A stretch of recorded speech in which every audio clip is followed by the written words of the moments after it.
Abu Dhabi, the luxury of a quiet morning. When a client says, "I want to go to the UAE," they almost always mean Dubai. That's understandable. Dubai is loud, vivid, everywhere. Abu Dhabi operates differently. It doesn't shout. It simply is the capital. I've spent 15 years working in MICE across the region, half of them with Atravel, and long ago stopped comparing these two cities. They are different products with different logic. Dubai is the transport, tourism and trade hub of the Emirates. Abu Dhabi is the financial and political center. Once you understand that distinction, conversations with clients about destination choice become much simpler. Dubai is for those who want to be seen. Abu Dhabi is for those who no longer need to be. In Dubai, event photos go on social media. In Abu Dhabi, you get press accreditation. A different city, a different pace. The first thing you feel in Abu Dhabi is the pace. Not slow, just different. Dubai is an international megacity where everything is built for movement and speed. Abu Dhabi is, at its core, an Arab city, a capital. There are embassies, government buildings, quiet waterfronts, and greenery, considerably more than you find in Dubai. There's a particular quality to Arab conversation, the long, elaborate greeting. Not "Hi, how are you, let's get to it," but "Kaif halak, how are you? Shu akbarak, what's new? How is the family? How is your health? How is life in general?" And only then, 20 minutes later, do we gently ease toward the matter at hand. In Dubai, this ritual is often compressed under the pressure of pace. In Abu Dhabi, it lives in full. And that, oddly enough, is very pleasant. There's one understanding of luxury, many brands, much glitter, everything at once. And there's another, a quiet morning, coffee without rushing, a day that begins when you're ready. Abu Dhabi is the second kind. Venues you can't simply buy. If Dubai's main advantage is scale and variety, Abu Dhabi's is something else. Venues with meaning. That's not a marketing line. Qasr Al Watan is the presidential palace, open to visitors. It's not a museum in the usual sense, and it's not a banquet hall. This is where state delegations are received at the highest level. To hold an event, there is not simply to choose an unusual venue. It's to give your company a context that cannot be purchased. Emirates Palace is an iconic place in the fullest sense of the word. Technically, it's a hotel, but in practice, it's something else entirely. On the top floor are 8 presidential suites that cannot be booked at will, only by invitation. A small detail that says everything about the level of this property. Crew arriving for event setup are required to follow a dress code equivalent to that of a government institution, covered shoulders and knees. Hosting an event there means giving your company a context that money alone cannot buy. The Louvre, Abu Dhabi. Yes, that one. It can be rented in full as a private venue, but this isn't simply a matter of budget. The Louvre considers the client's profile. It looks at whether you belong in its portfolio. The relationship works both ways. Either they choose you or they don't. For the right client, that's exactly the point. The Guggenheim is under construction.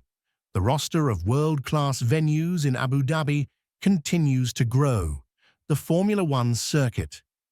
Yas Marina Circuit is one of those venues people want to use simply because it exists. Events there draw consistent demand, especially around the Grand Prix, an annual event that in itself attracts large corporate groups from around the world. There's also Team Lab phenomena, the Abrahamic family house, 3 faiths on one site, a concept that exists nowhere else in the world, and the Sheikh Zayed Museum, which opened very recently and is already receiving excellent reviews. Abu Dhabi is building its cultural infrastructure deliberately and for the long term. You can feel it. February 2020, 350 people and 5 points of arrival. My personal history with Abu Dhabi began earlier than I realized it mattered. February 2020, our first large group, 350 people. Somewhere in the news, there was something about a Chinese virus, but it seemed distant and irrelevant. We were working. The project was booked at the last minute. Literally, everything was taken. We needed the Ritz-Carlton and its ballroom, and nothing else would do for the client.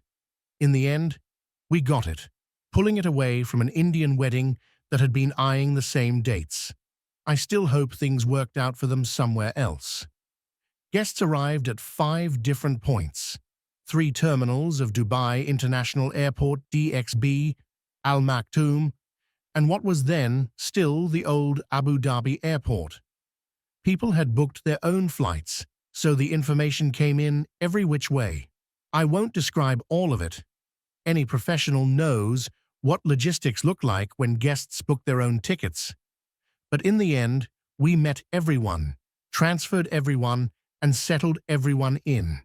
In 2 days, a conference, a gala dinner, a tour of Qasr Al Watan, and a Jeep safari in branded vehicles bearing the client's logo. Everything happened. Everything went off brilliantly. 2 weeks later, the country closed. We made it, literally caught the last train.